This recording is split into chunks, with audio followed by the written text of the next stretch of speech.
Wanted to welcome everybody here today. Thank you so much for taking the time to join. And we're going to be talking about I don't know my customers' help. So this is a webinar series that we have put together, and this is webinar number 2 in the series. And I am going to just say hello to everyone. My name is Kim Premsky, and I am a principal consultant with Applied Frameworks, and I'm here along with my colleague, Laura Caldy. I'll give her a second to say hello and introduce herself as well. I'm a certified Scrum trainer through the Scrum Alliance. I've been an Agile and Scrum practitioner since 2008. I'm originally from Baltimore, Maryland. Sometimes that accent comes through, but I've lived in Charleston, South Carolina for the past 10 years, and I'm told that I have a little bit of a Southern accent at times also. So I live in Charleston with my husband, my 2 daughters, my 2 Cavalier King Charles Spaniels, and my favorite part about living in Charleston is that I'm only 20 minutes from the beach, which is my ultimate happy place. So Laura, do you want to say hi to everyone real quick? Oh, absolutely. Thanks everyone for being here. My name is Laura Caldy and I lead sales and marketing here at Applied Frameworks. And I'm in Chicago, and I haven't been here that long. It's been almost a year, but this is my first beginning of the summer. And Kim, I know you love being near the beach, but the beach in Chicago is actually really fantastic. It's there's a ton of it and there's a ton of people out. I guess people really crave the summer here in Chicago. So I did a big bike ride down the beach over the weekend and I felt like I was on vacation. So it's summer in Chicago is great. Oh, that's phenomenal. Yeah. Nice. Yeah, the warm weather is it just turns me into a very happy person almost immediately. Agreed. Totally agree. Great. Well, folks, I created this webinar series because there's a lot that I want to cover about this topic, and I knew that there would be no way that I could cover it in a single webinar. So that's how this series was born. And so I'm going to be hosting a series of webinars over the next couple of months. Might skip a month here and there with vacation time and things, but keep a lookout for those upcoming announcements so that we can delve a little bit more deeply into the topic. I actually did conduct the first webinar last month in April. So if you're interested, you can go to the Applied Frameworks website to locate that recording. And then also, please feel free to link in with me and or Applied Frameworks. You could follow them on LinkedIn and you'll be able to learn when these next webinars are going to be held. So in our first webinar, we focused on the why. So couple whys there. One, why is customer understanding so difficult for us? What gets in our way? And in that webinar, I highlighted 10 common barriers that we often face. And then I also highlighted another why. Why is achieving customer understanding so critical to the profitability and sustainability of our businesses? And I introduced the profit stream canvas, which I'm showing here. This canvas is a single-page representation of the contents of an entire book that our CEO, Jason Tanner, and our co-founder and chief innovation officer, Luke Homan, have recently published. And in that last webinar, I focused on a couple key areas of the canvas where customer understanding really comes into play, and particularly with regard to effectively segmenting our customers. And you're going to be hearing a little bit more about that today as well. So the idea here is that if we have greater customer understanding and we can better segment our customers, this canvas really helps us to identify who are we actually trying to deliver value for. It helps us help our customers to achieve greater customer ROI. It influences how we exchange value with different customers. It helps us to guide our pricing structures and our policies. It helps us to focus our value delivery and deliver the right solutions to the right segments. And in doing that, we can ensure greater levels of customer satisfaction. We can help to maximize profitability and ultimately ensure business sustainability and longevity for our customers and ourselves. So that was a little bit of a recap of webinar 1, and I do hope you'll go back and take a listen to that. But in today's session, I now want to turn our attention to who should we engage based on what we're trying to learn, and when should we engage them. And so in a very corny way, I put an owl here. Who should we engage? So when you're thinking about customer research that you want to conduct, there's three overarching themes that I believe you want to keep in mind. So number one, what are your investment constraints? Right? We all have budget limitations, right? So depending upon the monetary investment that you're willing to make or that you have available to you, that's going to influence the kind of customer research you can do and who you can reasonably talk to. You may want to be able to purchase a database of potential clients, with a certain set of criteria, but if you don't have the budget for that, then you need to consider what you can do within the constraints that you have. So that's always something to keep in mind. Secondly, timing. Do you have a certain time frame within which you are trying to get this research done? Maybe you have a market rhythm that you need to launch a new product in time for the holiday season. So if you back up from that date, how much time do you actually have to spend on the research? So again, this could influence not only the type of research that you do, but who you can reasonably talk to. And then third is proximity. In webinar 1, I talked about those 10 barriers that get in our way. And barrier number 9 that I discussed was not connecting with actual end users. So we want to get as close to our end user as possible. And again, that's going to influence the type of techniques we choose and who we can actually talk to. So in addition to those overarching themes, we also have, these other categories that I want us to keep in mind, right? So we have consumers, professionals, and we have businesses, right? So those are three overarching ways that we can kind of segment our different types of customers. But within those three broad categories, we have different customer segments based on different attributes. And there's so many different ways that we can segment our customers. If you look at the top of this slide here, for example, maybe it's just about looking at, well, which customers have different types of needs. They may value different outcomes. Maybe they value different aspects of a solution. Maybe these folks are willing to pay more based on a brand.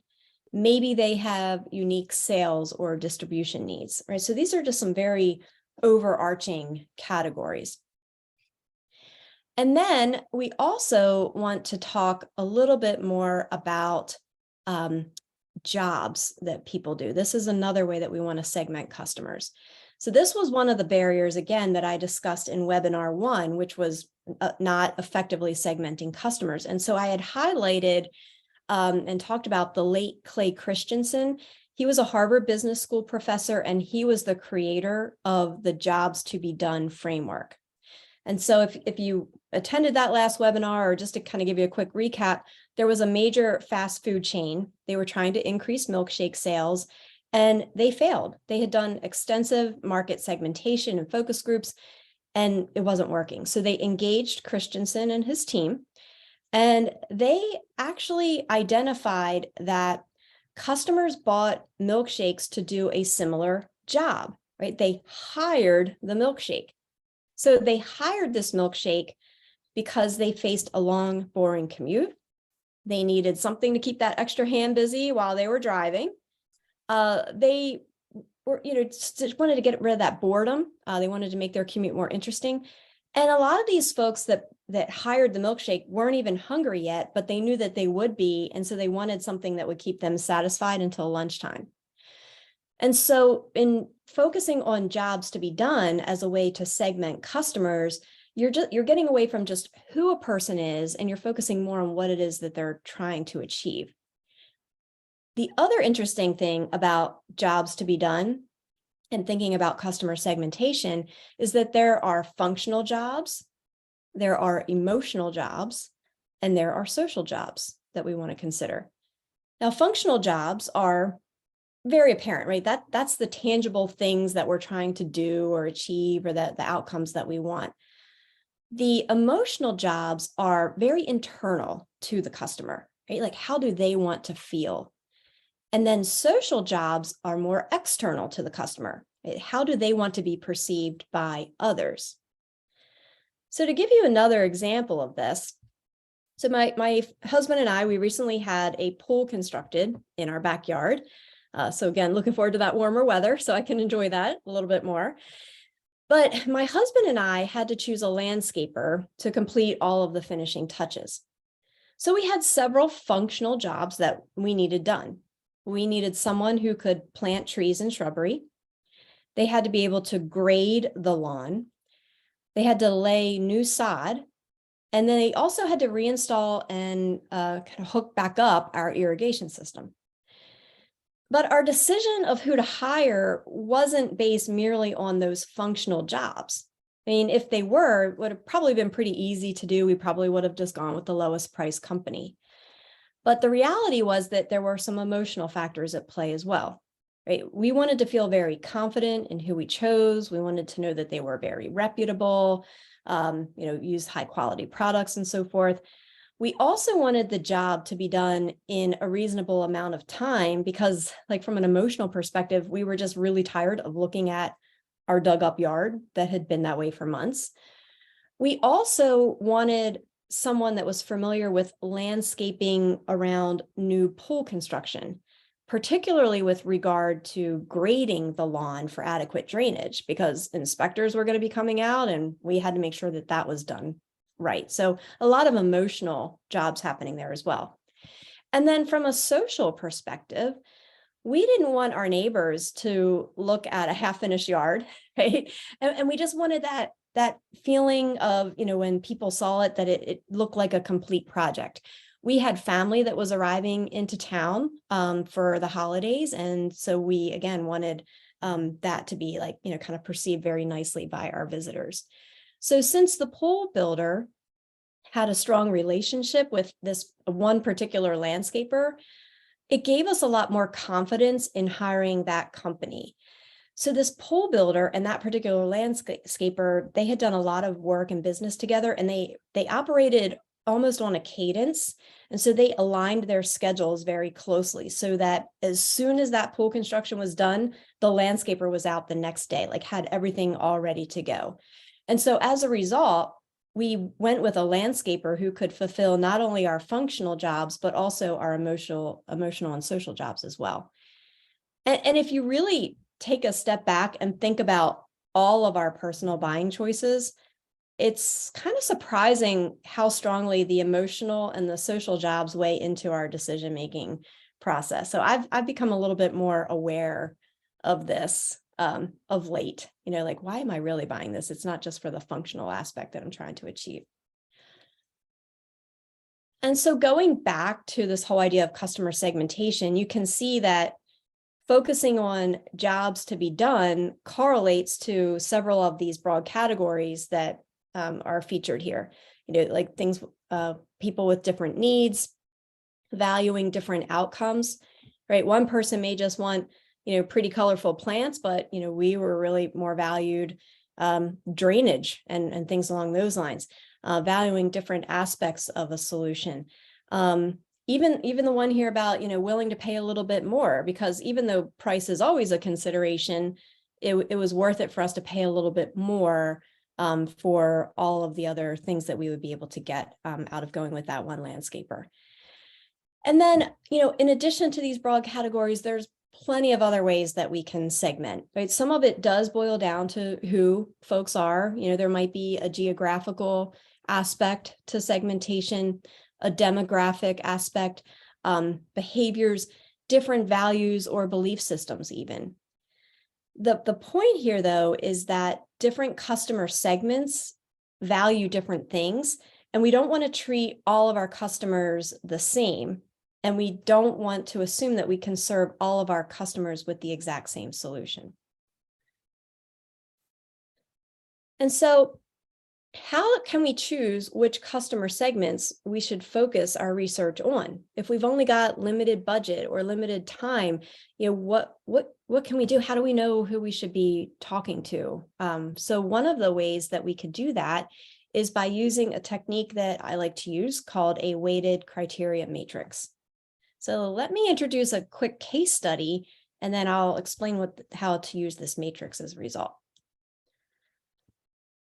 So I kind of came up with this idea. I think I was telling Laura ahead of time, like, I kind of really actually want this app. Like, I don't know if one actually exists, but I think I could use it. So we're going to talk about this possible new solution called Wardrobe Wizard. So Wanda is the owner of a small chain of women's clothing boutiques. She has one location in each of 3 neighboring states. And she has observed that many of her customers have extensive wardrobes, but they lack the skills and the vision to be able to maximize their wardrobe's potential. That's me. I'm not good at that. So to better serve her clients and to introduce an additional passive revenue stream, she's thinking about creating this mobile application. And it would offer styling advice and allow users to maximize the inventory of the existing clothes in their closet. Now, she doesn't want to make a significant investment in developing, this big solution until she has talked to customers, engaged in several experiments, and get a better understanding of the problems that folks have, what kind of interests they might have in a solution like this. And she's identified several customer segments that could potentially help her to better understand, whether this is a good way to go. And so these are the 3 segments that she came up with. Current customers of her boutiques, and she was considering focusing on, more routine customers. So those folks that make a purchase at least twice per quarter. She's thinking this is probably about, maybe 500 female customers, because her boutique caters to females. These women, though, typically have an expendable income for clothing, right? So they, reasonable price points, but they tend to be able to buy things whenever they want. She was also, though, considering maybe she should target young professionals between the ages of 21 and 32. In doing that, she could target both male and female customers. And she was thinking if they had an annual salary of less than $75K, they might be more inclined to use a service like this. She also, though, follows a couple of independent stylists on Instagram. Now, she doesn't have a personal relationship with these folks, but she is one of their followers. And, there's a lot of interactivity on Instagram in that way. And she's just thinking, like, maybe there's something there. Maybe there's an opportunity where these stylists might have an interest in using her potential Wardrobe Wizard solution. But she's not really sure who she should be targeting to talk to in the first place. So Wanda and her team created this weighted criteria matrix, and they came up with 5 criteria that they believe would help to identify customer segments to focus on as it relates to what they're trying to learn. And then for each criteria, they provided a weight. Again, they kind of came up with this on their own based on what it is that they're trying to learn. So as you can see here, we've got strength of relationship, market size, urgency for a solution, technological savvy, and then accessibility. And then the idea is that Wanda and her team would look at all of this criteria for each of the customer segments, and they would rate them on a scale of 1 to 5, 5 being the highest, 1 being the lowest. And then she would multiply each rating by the weight and put that in a yellow box. And then she would add up all of the yellow boxes to get to a score. And whoever had the highest score would be the most valuable segment to engage with for research. So just to kind of give a quick illustration of that, if I were to just put ones all the way across the board, right? Like 1 times 3 is 3, 1 times 5 is 5, and so on. And then you would put that in the yellow stickies. And then if you added up all the yellow stickies, you would come up with the sum in the gray box. So that's generally how they would fill out this matrix. Now, if we were in person, I would love then to be able to have everybody do this as a live activity. But since we're in a webinar format, I thought I would just lean on my friend Laura here. So Laura, we won't go through every single one of these, but just to kind of give folks an idea, If we were looking at, say, current boutique customers, what might you score a strength of relationship from on a scale of 1 to 5 for this? Yeah, I mean, I would assume that she's giving these folks a lot of personal attention when they come into her shop or her boutique. And so, I would say she probably knows them really well. I'd give that a 5. Okay. And by the way, I want this too. So I'm excited to. I know somebody needs to build this for real. I know it's funny, like when you shift seasons in Chicago, all of a sudden I realize I have all these winter clothes that I don't need to wear. And as I'm pulling them out of my closet, I'm like, I didn't even know I had that. And what is this thing here? And I'm like, oh my God, I need this service. Right. Or you have like that one top, but you only wear it with the one pair of pants. And I'm sure there's other I know, yeah, I could pair it with. I just don't know what. So. Yeah, it's funny. I didn't know I needed this too, but I guess I do. So yeah, I would assume she knows her customers really well. So I would give that a 5. Okay. What about just taking another example? What about urgency for a solution? What do you think? What would something like that for these folks? It's funny, like I want it really bad right now, but I never even thought about it up until now. And it's only because I'm shifting my closet. So I'm just wondering if these are the kind of folks who don't have enough time necessarily, like they solve their problem by buying another shirt. Mm-hmm. So I don't know. I mean, I would maybe put that as a 2 or a 3. Like that's a good point too, because also in the earlier slide when I was highlighting the segments, one of the things that I had mentioned is that they have expendable income. Yeah. And so if they're coming into the boutique that regularly, they, like you said, they probably have time. Yeah. And they probably maybe have a little bit more expendable income to be able to buy new things. So they may not need it as much. It might be appealing, but not an urgency. Well, and it might also take away some of their fun. I don't know, maybe going into the boutique and buying a new dress is actually entertainment. And if, it's like, I don't know if I want to have a reason not to do that anymore, if I'm like one of those kinds of entertainment shopper types. So I don't see it as a super high need, I guess. I don't feel that it's very urgent. Okay. So what, you said 2? Is that 2. What you said? Yep, let's do 2. Okay. And then let's look at young professionals, for example. Let's look at technological savvy. What would you rate that? Yeah, I hate to overgeneralize, but just given the fact that my kids are both in that segment, and anytime I need IT help with anything, I ask them, and they have an app for everything on their phone. So I'm going to give them a high one. I would say that's a 5. Right. And the idea is if she's trying to build an app, this is an important criteria because she doesn't want to build an app for a customer segment that doesn't have that technological savvy. Right.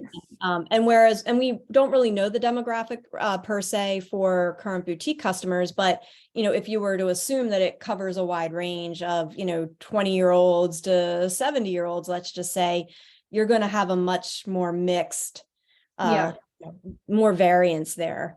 So the boutique customers would maybe get a lower score than young professionals or even personal stylists, because these are the folks that if they're on Instagram all the time, they probably are getting a higher score for that as well. Yeah, I mean, I would be tempted to assume the personal stylists, if they have a strong Instagram presence, are the same as young professionals. Like that's the app culture, and maybe those two are both a 5, whereas I'd play it a little safe with the boutique customers and say that it's not more than a 3. I hate to assume that, everybody who shops doesn't know how to use an app, but at the same time, it may not be a comfort thing for them to spend time on it. So I think there'd be a big distinction between, or at least in the assumption side of things, I'd put that a lot lower. Right. So this is a really interesting point because I've heard you mention the word assume a couple of times. The idea with this matrix is that we're trying to come up with something, and we are making some assumptions about, well, who do we want to talk to in the first place? And so certainly there's some subjectivity there. But the more that we say we assume, well, these are also good feeders into what are the types of things that we want to ask these folks, because we also want to be able to validate or invalidate some of those assumptions as well. All right. Well, thanks for playing along with me for that one. I did complete one. Now, obviously, it's not as if these are all the right answers, right? Because, if we were to continue talking, and even some of the numbers that we have here are probably a little bit different than what we just talked about. But if I were to fill out this for all of these segments, And I am working with my team because I would never be assuming that I, as a product professional or what have you, would be doing this in a vacuum. I would be coming up with the criteria with my team. I would be coming up with the weights with my team, and then I would be filling it out with my team to get some of those differing perspectives. But if I were to then add all of these up, you can see here that young professionals actually appears to be the way that Wanda should go for starting her research for this new app solution. Now, if she didn't do something like this, she would potentially be inclined to just immediately go to her boutique customers because that's who she's familiar with. And we tend to do that a lot. Sometimes that's one of the barriers I mentioned in webinar number 1 as well, is that we tend to go to to those same customers over and over again, and we don't really focus on, are we talking to the right people? So I love doing something like this because yes, it's subjective, but the value is in the discussions. And even though those discussions are qualitative in nature, it does provide this level of quantitativeness to help you compare apples to apples, to not get sucked into your comfort zone, to not give in to some biases that you might have, and to be able to come up with a simple score. And so this is just a nice, easy framework to use to be able to help kind of lay things out and create some alignment with you and your team. All right, well, let's move on. So we talked a lot about the why in workshop or webinar number 1, and we just talked a little bit about who. So now I'd like to talk a little bit about when. When do we actually talk to our customers? And so to address this question of when, I want to talk about the solution lifecycle. The solution lifecycle that we're showing here, it addresses the development, the launch, the growth, the maturation, and the decline of any solution. The chart that we're looking at here depicts an S-shaped curve of adoption that every successful solution would generally follow. And as you can see, it's segmented by different adopter categories. You have your innovators, you have your early adopters, your early majority, your late majority, and your laggards. And so regardless of where your product is on this curve of adoption, customer research and understanding is essential all the way through. And you're always trying to learn one of 3 things. What are my customers' problems? And do they have an interest in my proposed solution? What are my customers' preferences? Right? Maybe they're already using a solution. What do they expect? What would delight them and exceed their expectations? And are my customers willing to buy a solution, right? People will give you your preferences all day long. It doesn't mean they're actually going to buy it. And so you also want to understand, is my solution viable? Is it sustainable? Is it going to be profitable?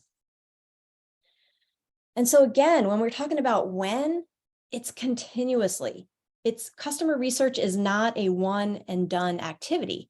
It's something that we engage in throughout the product development lifecycle, and it needs to continue even after that initial product launch, because things change, people change, the economy changes, technology changes.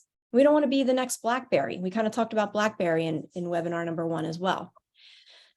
So typically, we want to assess the viability, sustainability, and profitability a little bit earlier on in that life cycle, right? We don't want to wait until we have a full-blown solution and then realize that, oh, nobody's actually going to buy it. But regardless of where you are in that adoption curve, where your solution is, problems, interest, and preferences is ongoing, right? You want to constantly be improving your existing solution and or learning about what customers want, because that might introduce new solutions and kind of start that whole cycle all over again. And then you also want to tailor your customer research techniques based on what it is that you're trying to learn. Okay, are you trying to learn about their problems and interests? Are you trying to learn about customer preference? Are you trying to learn about their willingness to buy? And so when we get into webinar number 3 in our series, we're going to be talking more about these various research techniques and how they play into what it is that we're trying to learn. Oh, I forgot to do my little animation all the way. So if you are interested in learning more about this whole idea of profit streams that I was talking about and how important customer understanding is to maintaining the profitability and sustainability of your business, learn a little bit more about that canvas that I introduced in webinar 1 and then I kind of reintroduced here today. We do have an entire book on the subject. It was just published in April. It's been on a bunch of bestseller lists. It's been actually pretty exciting. And we are also trying to educate folks and get them familiar with this topic and with some of the concepts in the book. So we have numerous webinars that we've produced covering various aspects of it, all available on the Applied Frameworks website. And we have courses related to this profit streams framework. We also have a very rapidly growing partner community. So that's exciting as well. So if any of this is of interest to you, please definitely connect with either me or Laura afterwards, and we're happy to kind of fill you in a little bit more about everything that we have going on related to software profit streams. And so that's really what I wanted to focus on today, kind of giving you some of these bite-sized nuggets about customer understanding. And we're going to just continue to build on this topic as the months progress. So I right now just want to thank everybody for coming and see if there are any questions or anything that I can answer for anyone. And I think, are we using a Q&A function? Yeah, Kim, we have the Q&A button. If anyone does have any questions, pop them into there.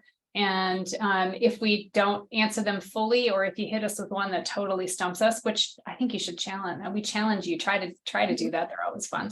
But we would answer them in the follow-up email. So we'll be sending out a link to this presentation, and you can share it with your colleagues as well. It's a topic I know Kim is super passionate about, and we've done work with clients on that research side of things. And it's really interesting what we can learn when, we, instead of, like you said, going to the well and talking to your existing customers, which by the way, you should always be doing. But when you start to rethink the segmentation piece of it, right? Like, and using the jobs to be done to figure out, well, what segments might I not be considering? I think that's when some really interesting things can appear, right? Where you may be making some assumptions that you have one segment and everybody is similar, and you start to realize that you have like say 2 or 3 very clear segments where we're operating as though you only had one. Mm-hmm. Yep, absolutely. Yeah. And then I think in some of the work that we've done with clients, what we've also learned in that instance is they may want to pay for the solution differently, right? The piece of your platform that they're getting the most value out of may lend itself quite nicely to some kind of subscription model, whereas some other piece of really valuable capability that your solution may offer, another segment may actually be used to purchasing it on a transaction basis. And so these things wouldn't necessarily become apparent until you start thinking about segmentation.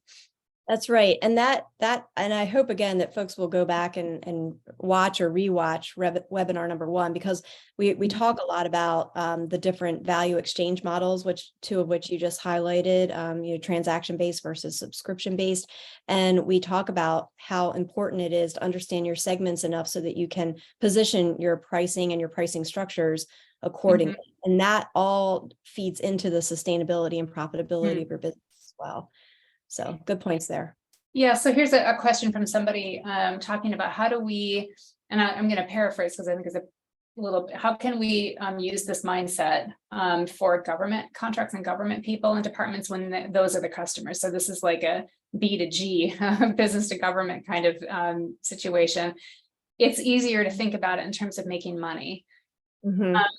So I'll give you my 2 cents, and then Kim, you can fill in the gaps. But I think if you're starting from the perspective of jobs to be done, that is separated from how do you price and how does someone pay for the solution? And so in the government space, we certainly would never start there, but I think everybody who needs a solution has a problem to solve.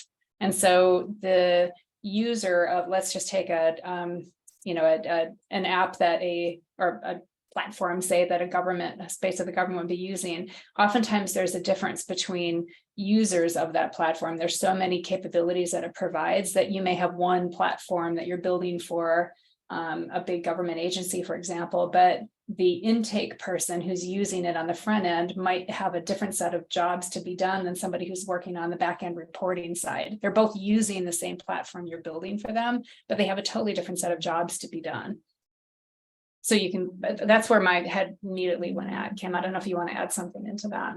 Yeah, well, and I was looking at the question again. It's easier to think in terms of money making product. I mean, that is ultimately what we are trying to do. I mean, so and the government still wants to either save money or make money. And so that is ultimately what we're trying to do here, is to position things in a way so that we can either save more money or make more money, depending upon what it is that we're trying to offer. And so I actually, when we talk about a mindset shift, I don't know if the person asking this question is focusing more on that the government isn't caring as much about that, but in my perspective, I would think they would still care just as much about how much money they're either making or they're saving with something. So, and they're welcome to elaborate more if they want. Oh, they said that helps. Maybe between the two of us, we've got at least half of the question answered. Exactly right. Exactly. Yeah, for sure. All right. So if there's any other questions, pop them in now. Otherwise, Kim, if you were to kind of think about, all right, let's just say that a group hasn't done this for a while. I would imagine that most organizations do customer research, and they do, they have a pool, they've made decisions somehow. So it's not like people never do this. I think maybe what happens is people don't revisit the assumptions frequently enough. And so if you were to give some advice on the cadence to which people should be thinking about reevaluating some of their assumptions or some of the decisions that have been made in the past, how often do you think people should do that? Well, as I mentioned, I think that it needs to be a continuous process, and you have to look at what stage you are in that solution lifecycle that we talked about.